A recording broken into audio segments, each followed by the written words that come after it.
Hi listeners, I'm Julia. And I'm Adam.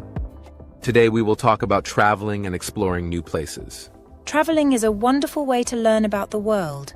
Yes, and it's also a great way to practice English. When you travel, you can meet new people and try new things. It's very exciting. We would love to know, have you ever traveled to a new place? If yes, where did you go? That's right, Julia. Listeners, you can share your travel stories with us. It will be fun to hear where you have been. In today's podcast, we will talk about many things related to travel. We will discuss why traveling is important, how to plan a trip, and share some interesting travel experiences. Yes, and we will also give you some useful tips for traveling. Plus, we will learn new English words related to travel. Imagine you are packing your bags, getting ready for a trip. You are excited and a little nervous. Where will you go? What will you see? Let's find out together. Traveling can be an adventure. It can be to a place near or far. It can be a city, a beach, or even a mountain.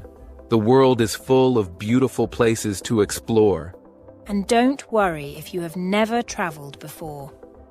We will give you all the information you need to start your journey.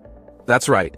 Whether you are an experienced traveler or planning your first trip, this podcast is for you. So let's get started with our first topic, why travel? Adam, can you tell us why traveling is important? Sure, Julia. Traveling helps us learn about different cultures. It also makes us more open-minded. But before we dive into that, let's take a short break. Traveling is a wonderful way to learn about the world. When you travel, you get to see new places, meet new people, and experience different cultures. It's like opening a book and discovering a new story on every page. Yes, Julia. And it's also a great way to practice English. When you travel, you often need to speak English. Whether it's asking for directions, ordering food, or talking to other travelers. This helps you improve your language skills in real-life situations. Exactly, Adam. Traveling gives you the chance to use English in a natural and practical way. For example, if you visit a country where English is the main language, you will hear it all around you. You can practice listening and speaking every day.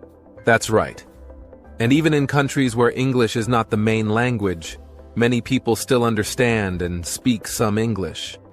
It can be a common way to communicate with people from different parts of the world. Yes, and that makes traveling even more exciting. You can make new friends from different countries and learn about their lives. It's amazing how traveling can connect us with people from all over the world. Absolutely. And let's not forget the educational aspect of traveling. You learn so much just by visiting new places. You can see famous landmarks, visit museums, and learn about history and traditions. Every trip can be an educational experience. And it's not just about learning facts. Traveling also teaches you life skills. You become more independent and confident.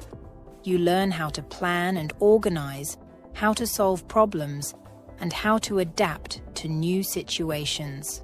Yes, traveling can be a real adventure. It can sometimes be challenging, but that's part of the fun. Every new place you visit brings new experiences and memories, and each experience makes you a little wiser. So true, Adam. Traveling also helps you appreciate the beauty and diversity of our world. You get to see different landscapes, from mountains and beaches to forests and deserts. Each place has its unique charm and beauty. And let's not forget about the food. Trying new dishes and flavors is one of the best parts of traveling. You get to taste the local cuisine and discover new favorite foods. Yes, food is a big part of the travel experience. Every country has its specialties, and tasting them is a great way to understand and enjoy the culture. So, to sum up, traveling is a wonderful way to learn about the world. It helps you practice English, learn new things, make new friends, and experience different cultures. It's an adventure that enriches your life in many ways. That's right, Adam. Whether you travel near or far, every journey teaches you something new. So, we hope this podcast inspires you to explore new places and enjoy the many benefits of traveling. Now that we know why traveling is important, let's talk about how to plan a trip. Julia, what do you think are the first steps in planning a trip? Good question, Adam. Planning is an important part of any trip, and there are a few key steps to get started. Let's dive into that next. Section 1. Why travel? Traveling helps us learn about different cultures. It also makes us more open-minded. When we travel, we see how people live in different parts of the world. We learn about their traditions, their food, their music, and their way of life. This helps us understand and appreciate the diversity of our world. That's so true, Adam. When you visit a new place, you can see things you have never seen before. You can try new foods and learn new customs. It's like opening a door to a new world. Yes, Julia, and it makes us more open-minded. When we see how different people live, we realize that there are many ways to live a good life. We learn to respect and accept different ways of thinking and doing things. Traveling also helps us learn about history. For example, when you visit a place like Rome or Athens, you can see ancient buildings and ruins. You can learn about the history of these great cities and the people who lived there long ago. Exactly. And it's not just about the past. Traveling also helps us understand the present. We can see how different countries are dealing with modern challenges like climate change, technology, and globalization. This helps us understand the world we live in today. Exactly. And it's not just about the past. Traveling also helps us understand the present. We can see how different countries are dealing with modern challenges like climate change, technology, and globalization. This helps us understand the world we live in today. And don't forget about the fun part. Traveling is also about adventure and excitement. You can go hiking in the mountains, swimming in the ocean, or exploring a busy city. Each trip is a new adventure with new experiences. Yes, traveling is fun and exciting, but it's also good for our personal growth. It helps us become more independent and confident. We learn to solve problems, make decisions, and adapt to new situations. That's right, Adam. Traveling can be a bit challenging sometimes, but overcoming these challenges makes us stronger and more resilient. We learn to handle unexpected situations and become better at dealing with change. And there's one more important benefit, Julia. Traveling can also improve our language skills. When we travel to a place where people speak a different language, we have to use that language to communicate. This helps us practice and improve our language skills. Absolutely, Adam. Whether you are learning English or another language, traveling gives you the chance to practice in real-life situations. You can talk to locals, ask for directions, order food, and make new friends. It's a great way to become more fluent and confident in using a new language. So to sum up, traveling is important for many reasons. It helps us learn about different cultures, become more open-minded, understand history and modern issues, have fun and adventure, grow personally, and improve our language skills. Yes, Adam. Traveling enriches our lives in so many ways. It opens our minds, broadens our horizons, and gives us memories that last a lifetime. Now let's move on to our vocabulary highlight. Julia, let's learn some new words related to travel. Let's learn some new words. Culture, open-minded, explore. Culture means the ideas and customs of a place. For example, when we talk about Japanese culture, we mean things like Japanese food, music, and traditions. Open-minded means being willing to try new things. For example, if you are open-minded, You might try eating a new type of food or learn about a new tradition. Explore means to travel around and discover new places. For example, when you visit a new city, you can explore its streets, parks, and museums. So remember these words: culture, open-minded, and explore. Try to use them when you talk about traveling. Great job, everyone! Now that we know why traveling is important, let's talk about how to plan a trip. Julia, what do you think are the first steps in planning a trip? Adam, how do you plan a trip? Great question, Julia. Planning a trip is a step-by-step process, and it's important to be organized. The first step is to choose a destination. This is the place you want to visit. It could be a city, a country, or even a specific attraction like a beach or a mountain. Choosing a destination is exciting. You can think about what kind of experience you want. Do you want to relax on a beach, explore a busy city, or go hiking in the mountains? There are so many possibilities. Exactly, Julia. Once you have chosen your destination, the next step is to book your tickets and accommodation. Tickets could be for a plane, a train, or even a bus, depending on how you plan to travel. Accommodation refers to where you will stay during your trip.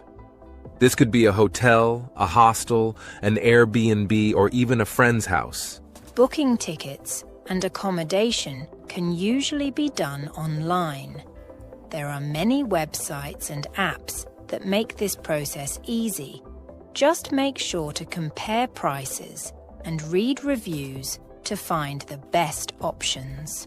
Yes, and don't forget to check if you need a visa or any other travel documents for your destination. It's important to make sure all your paperwork is in order before you travel. Good point, Adam. After booking your tickets and accommodation, the next step is to pack your bags. Packing can be fun, but it's important to be smart about it. Make a list of what you need to bring and pack accordingly. Consider the weather at your destination and the activities you plan to do. When packing, remember to bring your essential items first, like your passport, tickets, money, and any medications you need. Then, pack your clothes, toiletries, and any other items you might need for your trip. Also, try to pack light. It's easier to travel with a smaller, lighter bag. Bring versatile clothing that you can mix and match, and consider doing laundry during your trip if needed. That's right, Julia. And don't forget to pack any travel guides or maps that you might need. Having information about your destination can be very helpful. Another important step is to plan your itinerary. This means deciding what you want to do each day. You don't have to plan every minute, but having a rough idea of your activities can help you make the most of your trip. Yes, an itinerary can include visiting tourist attractions, trying local foods, and exploring different neighborhoods, but also leave some time for relaxation and spontaneous adventures. And finally, it's a good idea to inform someone about your travel plans. Share your itinerary with a family member or a friend, so they know where you will be and how to contact you in case of an emergency. That's a great tip, Julia. Safety is important when traveling. Make sure you have travel insurance and know the emergency numbers at your destination. Now, let's learn some new words related to planning a trip. Destination, accommodation, and pack. Destination is the place you are going to. For example, Paris is a popular destination for many travelers. Accommodation means a place to stay, like a hotel. When you travel, you need to book accommodation in advance. Pack means to put things in a bag for a trip. Before you leave, you need to pack your clothes and other essentials. So remember these words: destination, accommodation, and pack. Try to use them when you talk about planning a trip. Great job, everyone! Now that we know how to plan a trip, let's talk about some traveling experiences and stories. Julia, can you share a story from one of your trips? Sure, Adam. I have a fun story from my trip to Japan. Let's dive into that next. Section 3. Traveling experiences. Adam, can you share a story from one of your trips? Sure, Julia. I'd love to share a story from one of my favorite trips. Last year, I visited Paris. It was a trip I had always dreamed about. Paris is often called the City of Light, and it's famous for its art, fashion, and culture. But the highlight of my trip was visiting the Eiffel Tower. Have you ever seen the Eiffel Tower, Julia? No, I haven't been to Paris yet, Adam. What was it like? It was amazing, Julia. The Eiffel Tower is one of the most iconic landmarks in the world. When you first see it, it feels like you are stepping into a postcard.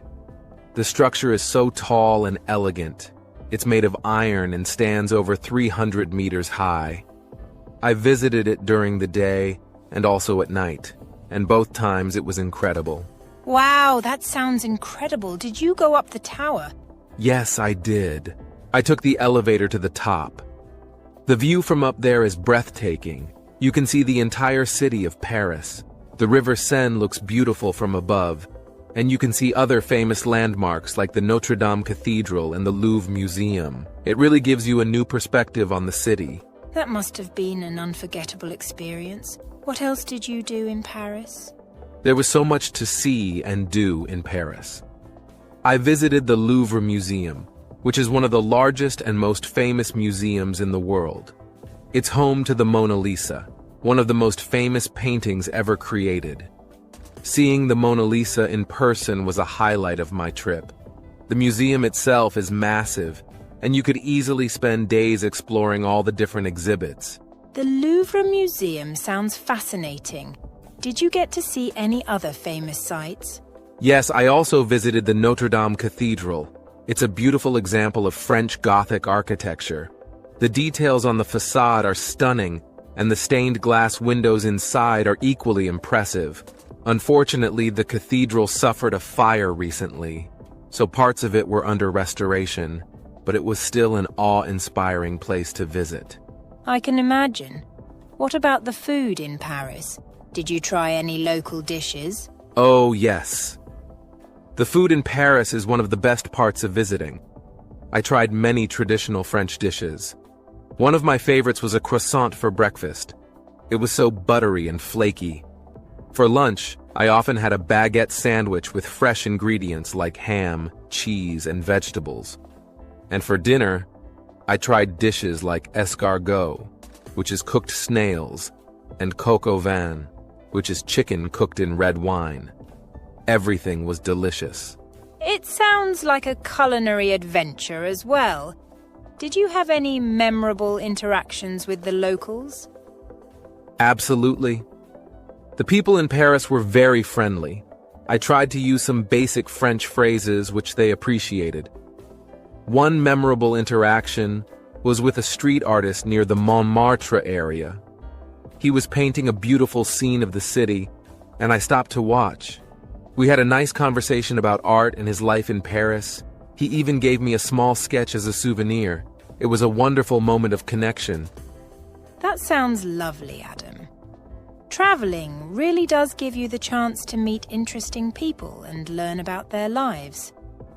Do you have any tips for our listeners who might want to visit Paris? Sure, Julia. Here are a few tips for anyone planning to visit Paris. First, try to learn a few basic French phrases. The locals really appreciate it when you make an effort to speak their language. Second, wear comfortable shoes because you will do a lot of walking. There is so much to see, and the best way to experience Paris is on foot. Third, don't forget to take some time to just relax and soak in the atmosphere. Sit at a cafe, enjoy a cup of coffee, and watch the world go by. It's a big part of the Parisian experience. Those are great tips, Adam. Thank you for sharing your story. It makes me want to visit Paris even more. Now let's move on to our vocabulary highlight. Let's learn some new words from Adam's story. The first word is visited. Adam, can you explain what visited means? Sure, Julia. Visited means to go and see a place. For example, if you go to Paris, You visit the Eiffel Tower. It's a way of saying you have gone somewhere to see it and experience it. Great explanation, Adam. Our next word is amazing.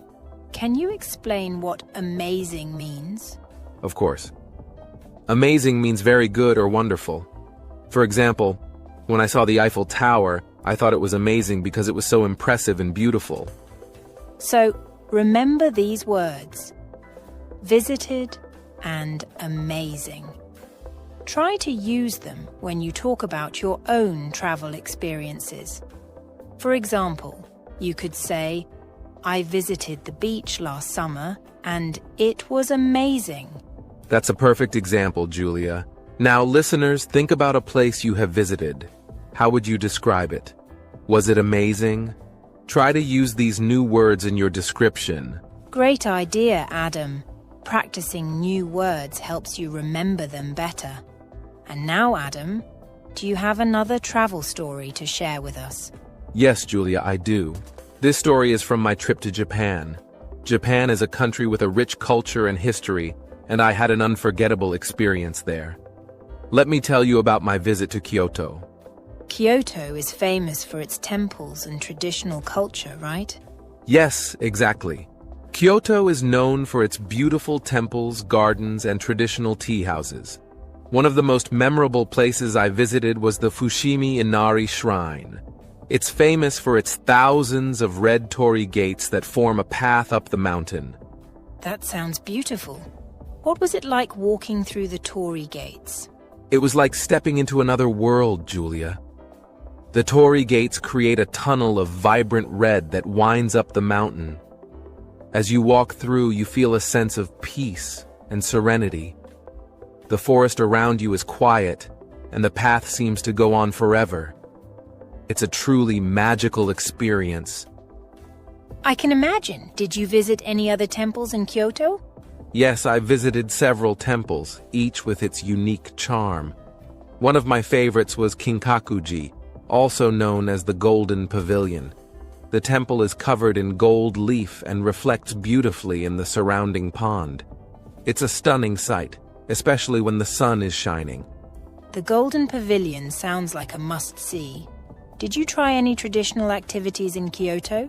I did, Julia. I participated in a traditional tea ceremony. It was a wonderful experience. The tea ceremony is an important part of Japanese culture, and it involves preparing and drinking matcha, a type of green tea. The process is very meditative and calming. It gave me a deeper appreciation for the art and culture of Japan. That sounds fascinating. And what about the food in Japan? Did you try any local dishes? Yes, the food in Japan is incredible. I tried sushi, ramen, tempura, and many other delicious dishes. One of my favorite meals was a traditional kaiseki dinner, which is a multi-course meal featuring seasonal ingredients. Each dish was beautifully presented and tasted amazing. Japanese cuisine is known for its attention to detail and presentation. It must have been a feast for the senses. It really was, Julia. The flavors, textures, and presentation of the food were all incredible. And the hospitality of the people made the dining experience even more special. The chefs and servers were very attentive and took great pride in their work. It sounds like you had a wonderful time in Japan, Adam. Thank you for sharing your stories. I'm sure our listeners enjoyed hearing about your experiences. Now, let's review some vocabulary from your story. Let's learn some new words from Adam's story about Japan. The first word is shrine. Adam, can you explain what shrine means? Sure, Julia. A shrine is a place where people go to worship, often dedicated to a specific deity or ancestor. In Japan, many shrines are dedicated to Shinto gods and are places of great cultural and spiritual significance. Thank you, Adam. Our next word is serenity. Can you explain what serenity means? Of course. Serenity means a state of being calm and peaceful. For example, walking through the torii gates at Fushimi Inari Shrine gave me a feeling of serenity because it was so quiet and peaceful. A great explanation, Adam. Our third word is kaiseki. can you tell us what kaiseki means? Certainly. Kaiseki is a traditional Japanese multi-course meal that features seasonal ingredients. Each dish is carefully prepared and beautifully presented. It's considered a high form of Japanese cuisine and is often... Section 4. Tips for travelers. Adam, do you have any tips for new travelers? Yes, Julia. I have several tips that can help make your travels smoother and more enjoyable. First, always carry a map. Whether it's a physical map or a map on your phone, it's important to know where you are and how to get to your destination. Even in the age of GPS, having a map can be very useful, especially if you find yourself in an area with poor signal. A map is definitely useful. It helps you navigate and find interesting places that you might not have known about otherwise. Exactly. My second tip is to learn a few words in the local language. Simple phrases like hello, thank you, and excuse me can go a long way in making your trip more enjoyable. Locals appreciate it when you make an effort to speak their language, and it can help you connect with people more easily. That's a great tip, Adam. It shows respect for the local culture and can make interactions much smoother. Plus, it can be fun to learn new words and phrases. Absolutely, Julia. My third tip is to keep your valuables safe. This includes things like your passport, money, and credit cards. It's a good idea to use a money belt or a secure bag to keep these items close to your body. Also, make copies of important documents and keep them in a separate place in case you lose the originals. Safety is very important when traveling. Losing your passport or money can really ruin a trip. Keeping them secure can give you peace of mind. Yes, and another tip related to safety is to be aware of your surroundings. Pay attention to what's going on around you and trust your instincts. If something doesn't feel right, it's okay to leave and find a safer place. Good advice, Adam. Being aware and cautious can prevent many problems. Do you have any other tips for new travelers? Yes, a few more. Always stay hydrated, especially if you're traveling to a hot climate or doing a lot of walking. Carry a reusable water bottle and drink plenty of water. Also, try to pack light. Bring only what you need and leave extra room in your suitcase for souvenirs. Lastly, be flexible and open to new experiences. Sometimes the best moments in travel happen when things don't go exactly as planned. Those are excellent tips, Adam. Staying hydrated, packing light, and being open to new experiences can really enhance a trip. Now, let's move on to our vocabulary highlight. Let's learn some new words from Adam's tips. The first word is map. Adam, can you explain what map means? Sure, Julia. A map is a drawing or diagram that shows the locations of things like cities, roads, and landmarks. It helps you find your way and understand where you are. That's right. A map is very useful when traveling. Our next phrase is local language. Adam, can you explain what local language means? Of course. Local language refers to the language spoken in the place you are visiting. For example, if you visit France, the local language is French. Learning a few words in the local language can help you communicate better with people there. Exactly. It's a great way to show respect and make connections. Our third word is valuables. Adam, can you tell us what valuables means? Certainly. Valuables are items that are valuable or important to you, such as money, your passport, and credit cards. It's important to keep these items safe when you travel. So remember these words: map, local language, and valuables. Try to use them when you talk about your travel plans and experiences.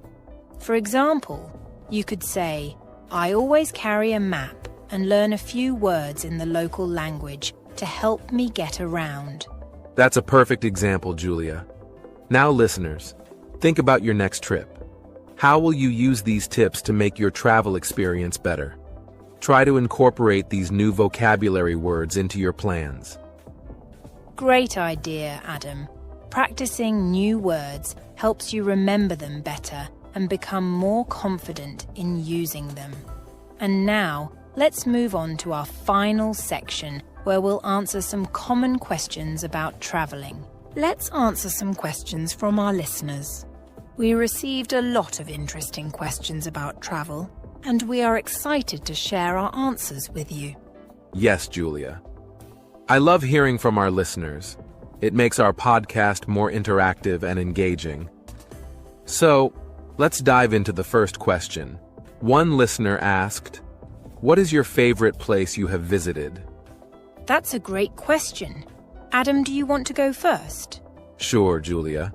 My favorite place I have visited is Japan. I loved everything about it, from the beautiful temples in Kyoto to the bustling streets of Tokyo.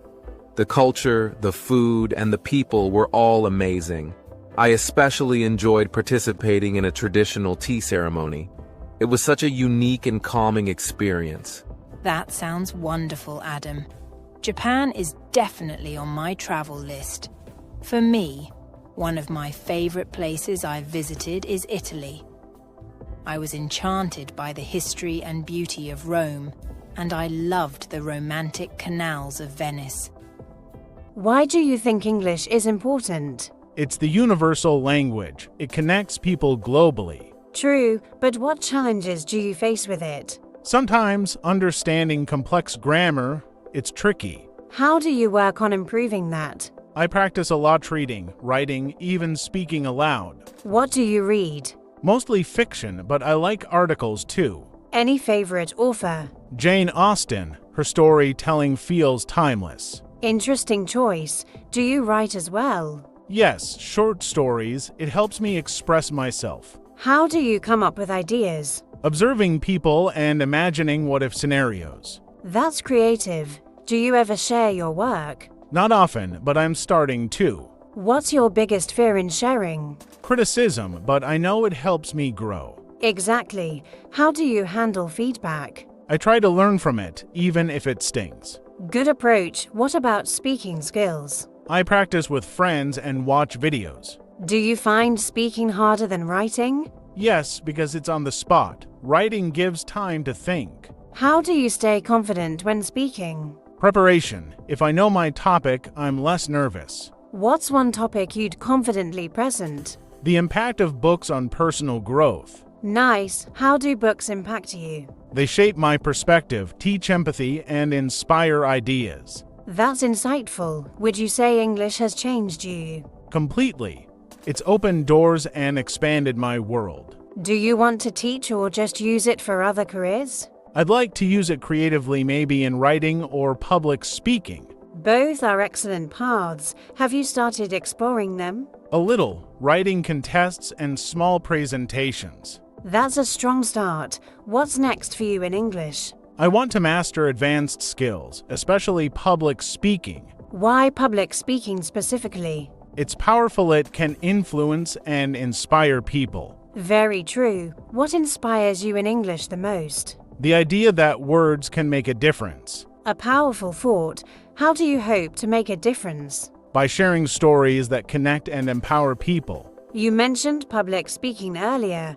What's the biggest challenge you face there? Staying calm under pressure. Sometimes I forget what I want to say. How do you deal with that? I pause, take a breath, and try to recall my main points. That's a good strategy. Do you practice regularly? Yes, in front of a mirror or with friends, it helps. Do you have a role model for public speaking? Yes, people like Barack Obama, they speak with such clarity and confidence. What do you admire most about their style? The way they connect with the audience, it feels personal and powerful. Do you try to emulate that in your own speeches? I do.